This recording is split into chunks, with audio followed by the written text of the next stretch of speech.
So you came across the MK1 Braton and you thought to yourself, hey, this is a cool weapon, or perhaps, I'm not doing enough damage. How does this actually work?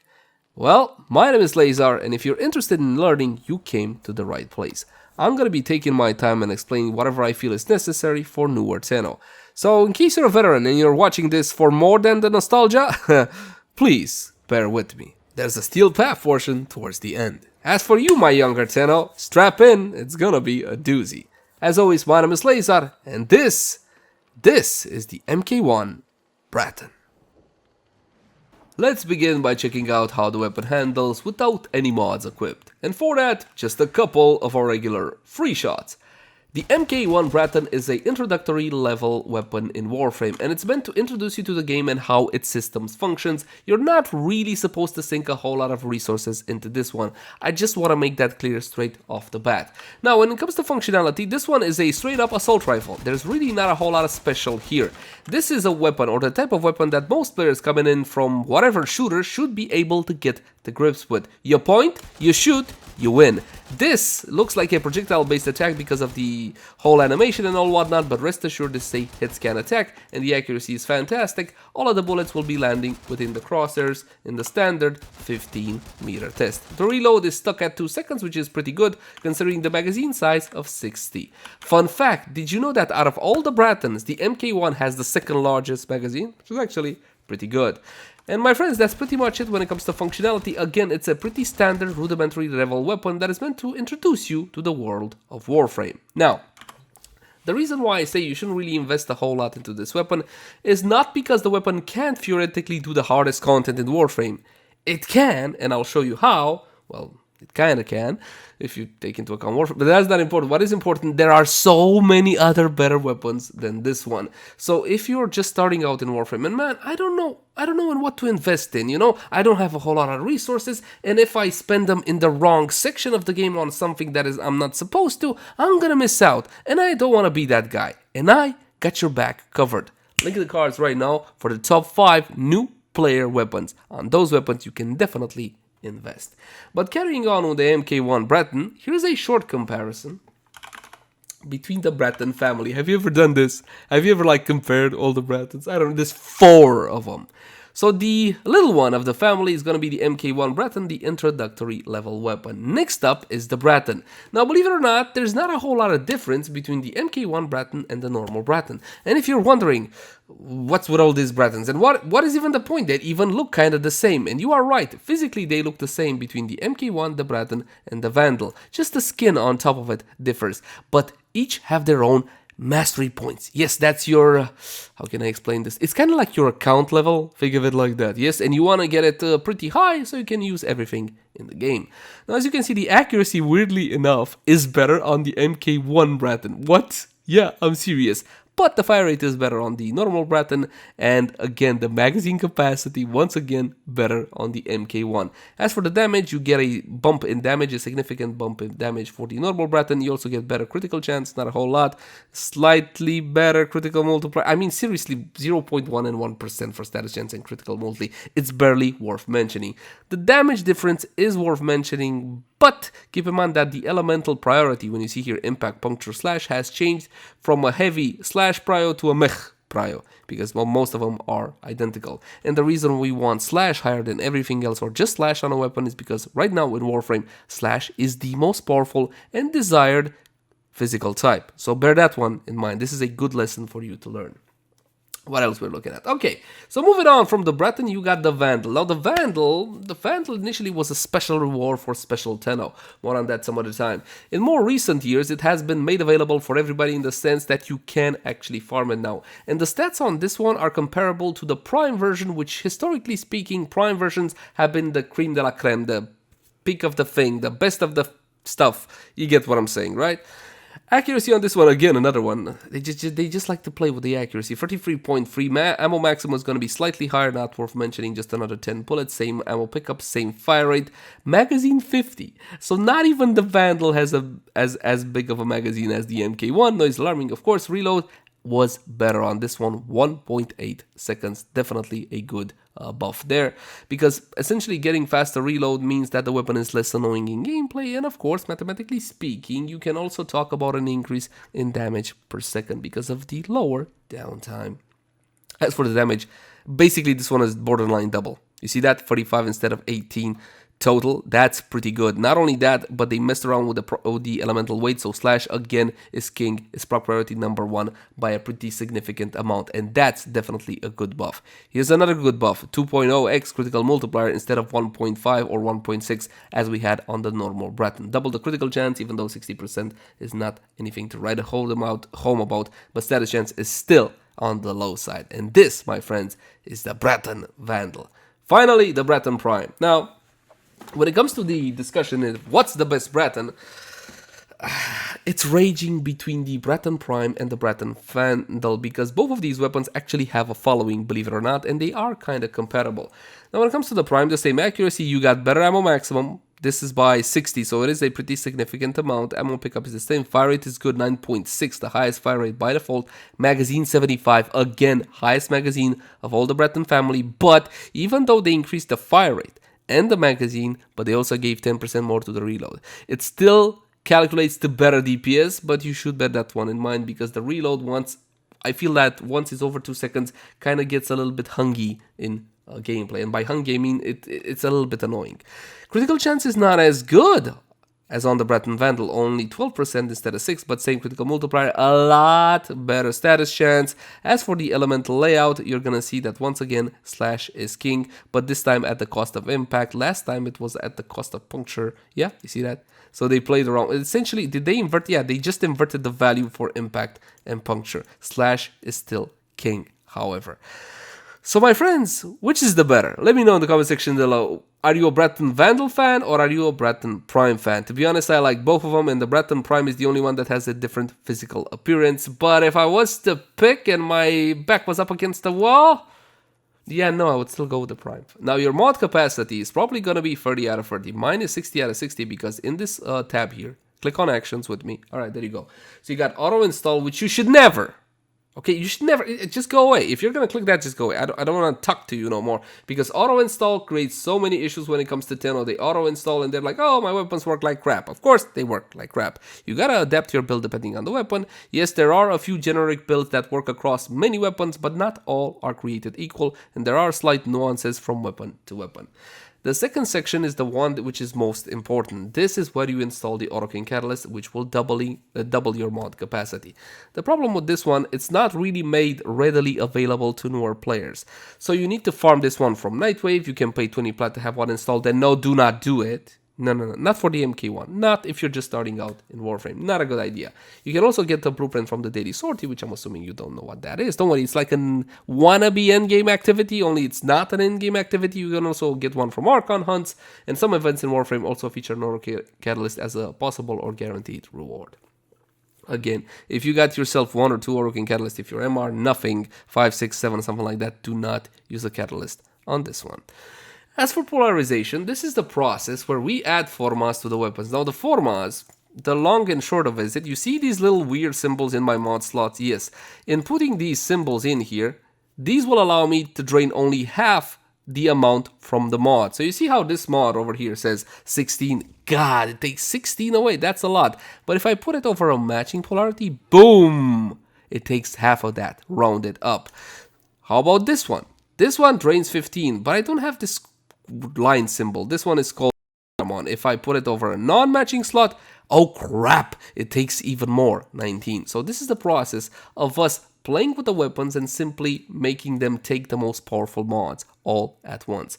Now, if you're going to be forming yourself a weapon, essentially what's going to happen is that 1, you need the weapon to be at rank 30 first before you add a forma, and then after you add the forma, after you click right now apply, it's going to take it to rank 0. You need to re-level it after each and every forma.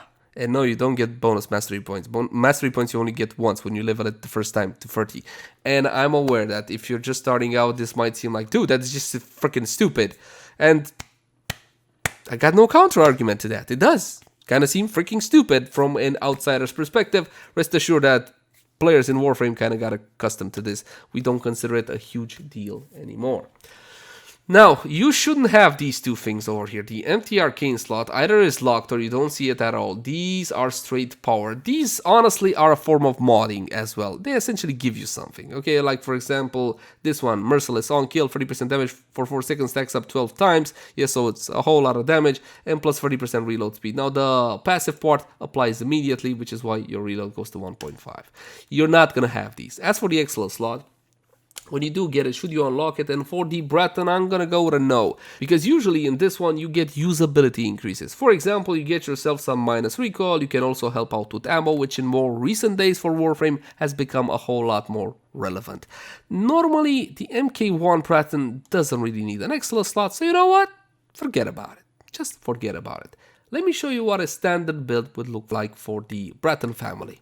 Damage acceleration, multi-shot with split chamber, critical chance and critical damage through the use of vital sense and critical delay. We also have Hunter Munitions on the weapon. Now Hunter Munitions is a very special mod in Warframe because it bypasses the whole status chance mechanic that weapons have and simply gives you slash. Remember what we talked about when it comes to slash, the most powerful physical type? It gives it through critical chance. Yes, that's right. So essentially this mod is like hella amazing.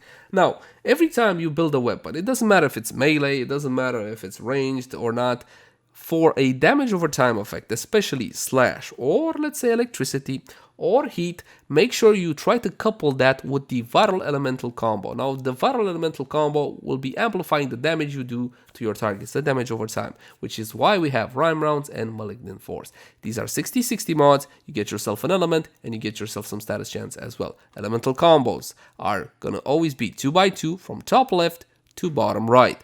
So right now in combination, cold with toxin makes vital damage on my weapon, which is going to help out the slash I'm going to be getting from Hunter Munitions. But dude, what about the slash of the weapon that you talked about? Aren't we going to be getting slash from that? Yes, but because of the status chance and because of the proc priority, it's going to be like nothing almost. Here's a test you can always do to see which is more important, this slash or this slash. Take off Hunter Munitions and go test like so. I guarantee you it's nowhere near as good. Now, in the option slot, I have Shred. Shred is a very important mod that you should farm from Nightmare Missions. And I know they are called Nightmare Missions, but you have to take my word on this one. They're Nightmare in name only. You get fire rate, which is self-explained, yes, and 1.2 meters worth of punch through. The punch through is a form of area of effect damage in Warframe. In what sense? Your bullets, your projectiles, your whatever you're firing will be going through the initial target and hitting targets behind it. So careful how you aim. You get how that one works. Think of it like a harpoon, harpooning multiple targets. You get it, right? Fantastic. Now, the thing about this one, sometimes punch through is entirely worthless and sometimes is the best thing depending on the circumstances. For example, if your Warframe has some kind of a clump up ability, like a Nidus or a Vauban, Shred becomes instrumental. Another option for this one will be to go for more multi-shot, because multi-shot, as you should know, is, well, you can't know, fine, I'm telling you now. Multi-shot is the best thing on everything when it comes to range weapons. So you're going to be going with Vigilante Armament, 60% multi-shot, and just because this is a bronze mod, that does not determine how powerful it is. 60% multi-shot is a big deal. It means firing more bullets, and you can see the stat right here. You got yourself split chamber and Vigilante Armaments. Yes, that's 90 with 60, 150, so you got yourself an extra 1.5. Now, when you see fractions like this, it doesn't mean that they take a bullet, they cut it in half, and you chuck it at the enemy. No, that's not what happens. But each and every single discharge of the weapon... Damn, this cold is killing me. I apologize for the voice and the weird accent. So, per each and every single discharge of the weapon, 2.5, that means 2 guaranteed bullets per discharge, and a 50% chance per discharge at a third bullet. So yes, when you tap your button and it fires only once, you got a chance at 3 bullets and a minimum of 2. That's how multi-shot works. That's why it's the best thing on everything. Now, if you're mastery rank 5, 6, 7, something that we call almost nothing in Warframe, you're going to be looking at this and saying, I don't have any of this stuff. Where does this guy even get this stuff, man? I don't have any of it. Now, when you need locations for where to farm mods, please access the wiki, okay? That will help you a whole lot. I think nowadays it's called fandom.com. Please don't stress out over this. You will get these. These are normal, average, everyday mods. And if you don't have enough endo to max stuff out, for example, only Serration is one that takes a lot of endo. It has a lot of balls. Just leave 2 balls from the top because those 2 balls actually ask more than almost everything else. So please don't fret about it when it comes to the mods. Simply get them at your own pace. Another couple of mods which seem to elude new players is the 60/60 elemental mods. So if I was to enter viral in the search, you will see all the mods that in combination can create viral damage. It's a lot easier to get the 90 mods. You see this? Infected clip with 90% toxin and cryo rounds with 90% cold. So you're going to be probably getting these before you get the 60/60 mods. There's no problem if you use one or both of these. It's really a non-issue. Rhyme rounds you can get from spy missions, which again, if you're new, I know they seem horrible, but they're really going to transform over time in the most easiest missions you can do, and I got guides on all of them to make it super easy for you to understand all the tricks and all whatnot. As for Malignant Force, you farm this one from Corrupted Vor in the Void. Vor is a weirdo. You go to the Void, he will attack you eventually, and you will get yourself 60/60 toxin mods. But keep in mind, there's 3 of them, guys. Did I miss any? You have the primary version, the secondary weapon version, the melee version, and you also have one for arc guns, but that one you get from somewhere else. Okay, so from Vor, you get the melee, the range, and the primary version, like Malignant Force. You can also trade these from the trade chat. I think their prices are about 5 to 10 plat. I'm not saying buy them if you got no plat if you're new. I'm saying it's not going to be hard to get them. There's one more explanation which I must make. Look at this mod, Critical Delay. Now, Critical Delay gives you a lot of critical chance, but it also takes away a little bit of something. You see that? It cost me 20% fire rate times 2 for bows. So yes, that actually is times 2 for bows, but both the positive and the negative fire rate effects. So it's pretty cool, actually. Now, this is what we call a corrupted mod. Corrupted mods in Warframe offer you a huge chunk of something, but they also take away a little bit of something from you. In this case, it's not going to be an issue if I can compensate with a bit more fire rate, like we did initially with Shred. Because right now my fire rate is not exactly fantastic at 6, so I can go like so. These range mods are extremely important in Warframe, and there's a whole lot of powerful ones. Not only Critical Delay, but have a look at File Acceleration as well. And they're going to be instrumental in your Warframe builds as well, so you need to get to farming. And if you don't know how to farm them, I got your back. Link in the cards right now for a full and detailed guide on that. Now, my friends, since you understand some very basic principles of Warframe, what I'm going to be doing... Wait, am I nuts? Level 150? No, you guys ain't going to see 150. Something appropriate. Let's see. I don't know, for an MK1 weapon. Something appropriate, I guess, would be something like level 7. But we're not going to do that. We're going to spawn in level 50. So let me show you how the MK1 Braton can perform against level 50 corrupted heavy gunners. The reason why I spawn corrupted heavy gunners is because these guys have a very thick shell, they have a lot of damage mitigations, and you're most likely to see these guys over Exo Guard, whatever and all whatnot. It's more likely to meet something like this as your tough target than anything else in Warframe, and this has been the benchmark for actual years. So we're gonna keep it like so you can compare results. Go for headshots. You need to go for headshots in Warframe, because if you don't go for headshots in Warframe, you're going to be missing out on bonus multipliers. If you don't know what that means, Warframe has location-based multiplier for headshots. Now, as with most shooters, you know, headshot means more damage. That also applies to Warframe, but it's a lot more convoluted in our case, because everything is more convoluted in Warframe. And if you're the type of player who loves that, then you're gonna love Warframe. But if you like things simple, Warframe is definitely not simple. For more details on how critical chance, critical damage, headshot multipliers, location-based multipliers work, because it's like a 10-minute conversation, I got a full nifty guide for you in the cards right now. So you can go and see that when you want to understand more. As you can see, an MK1 weapon has no problem in dispatching level 50 corrupted heavy goons. And I wager to see that a player using this weapon will never see this high level. What you also need to understand is that if the MK1 Braton can make mincemeat out of corrupted heavy gunners, it's got like a 95% chance of making even more mincemeat out of the rest of the factions. Probably by this point you should know the Corpus, the Bucketheads, as well as the Infested. So let me show you what the weapon can do against those targets. What you should understand, and I will exemplify, take a look at the corrupted heavy gunner. It's got ferrite armor. You see that? And clone flesh. So essentially, after you get through the ferrite armor, if you have a way of removing it, and there are a lot of ways in Warframe to remove it, you can get to the clone flesh. These areas have different bonuses depending on the element that you're hitting. You see right underneath them you have some symbols, some pluses, some minuses, which obviously nobody explains to you, because why would they, right? So those are the symbols of the elements. See the slash over there underneath ferrite armor? Yeah, it's the slash from slash damage. It has one minus. A symbol means 25%. So it has a minus, a single minus, that means minus 25% damage. And that does not reflect the damage over time of slash. That reflects when slash damage actually hits the target. The type of the damage hitting the target and the type of the damage that's doing a damage over time on it are two different things. So the status effect doesn't necessarily mean the same thing as the actual damage type. Did I lost you? Yeah, I probably lost you. But you get how that one works, hopefully. Now, see, Clone Flesh has totally different bonuses and mitigations as well. For example, you see 3 pluses into that weird symbol, that amoeba-looking thing. That is vital damage. The same vital damage we built on our weapon. So when I'm hitting Clone Flesh with vital damage, I'm going to be getting myself, for that damage that's making contact with a target, 75% bonus damage. You get how that one works? Hopefully I didn't make it too bloody complicated. Now, let's healer. You guys want to see some ancient healers? I probably bet you hate these guys. I remember I hated these when I was a newer player. And let's spawn in some Moa. I don't know, you guys know Moa? Well, look, there's an anti-Moa. Are you a non-Moa? Here you go. We're going to spawn some Moa and we're going to spawn some healers, just so you can see how the weapon performs against different factions as well. These are the guys.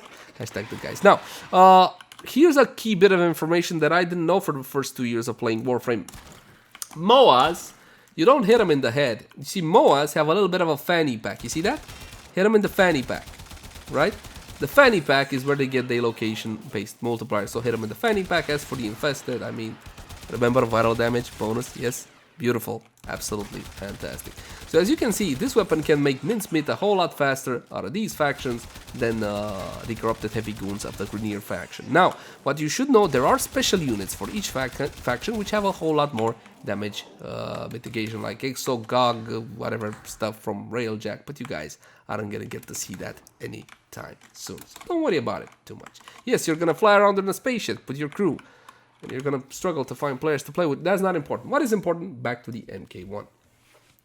Now that you have a better or basic understanding of the weapon, this is gonna be a... I don't know, do I call it an endgame setup? This is gonna be a setup, the type of setup that you have when you're more of an endgame player. In what sense? In the sense that you already accumulated the best mods, you already have plenty of resources, you got all the arcanes, etc. Notice I still didn't unlock the Excellent slot simply because I don't think it's needed. Now this is a Riven mod. Riven mods in Warframe, I left the discussion up until this point. Riven mods in Warframe are available for all weapons. Essentially, they are personalized mods, and how powerful they are determined by their Riven disposition that you can see right here. You see? Balls. A whole lot of balls. You see? 5 balls, 5 full balls on this one. That means that the weapon is not popular at all, because, let's be honest, there's not a whole lot of people which will be using an introductory level weapon for long. And it also means that the power of Rivens will be super high, which is why I got 233% damage and 129.6 multi-shot. If the Riven disposition was something like 2 out of 5, I would have had something like 170% damage and like 90% multi-shot. You get how that one works. Yes, it simply controls the values, but the type of stats you get on your Rivens will be controlled by RNG, as these can be rolled with a resource named Kuva. If you're gonna go down that rabbit hole and try to get the best stats for your favorite weapon, I would say value your sanity more than that, because essentially these rolls are entirely RNG, and it's one of the points of discontent when it comes to the Warframe fanbase, so be careful on that one. You can also buy them already rolled, but some of the good ones, yes, with something like damage, multi-shot, critical chance for a crit weapon and a harmless negative, are gonna set you back thousands upon thousands and plat. No, I am not kidding. We're also going to be using Primary Merciless, the same arcane we talked about earlier. Again, for now, you can simply see these as mods, because technically they are kind of mods, so there's that. Galvanized Chamber is a form of Split Chamber, only this one is more powerful, and Galvanized Aptitude is a form of, well, Aptitude, but again, more powerful and more damage. So we're going to test out the weapon like so. But seeing as we essentially pumped it up with the best mods, we're also going to be pumping it up to level 120, which is the standard benchmark. And let's see if the MK1 Braton can actually kill stuff or not. Hopefully it can, yes. So we're going to kill off these mods. What you want to do with a slash build is hit a target at about 50%, give or take, then watch the slashes bleed out the target. As you can see, the weapon starts to struggle at first, but thankfully, after you get a couple of kills, because this is Excuse me. This is a galvanized setup. You're going to be getting more powerful and more powerful. Again, I'm going to put a lot of shots actually in this guy's head, and it's going to bleed out. Absolutely freaking dead? Almost dead. Absolutely fantastic. What I find fantastic is that the MK1 Braton can actually kill targets without any outside help.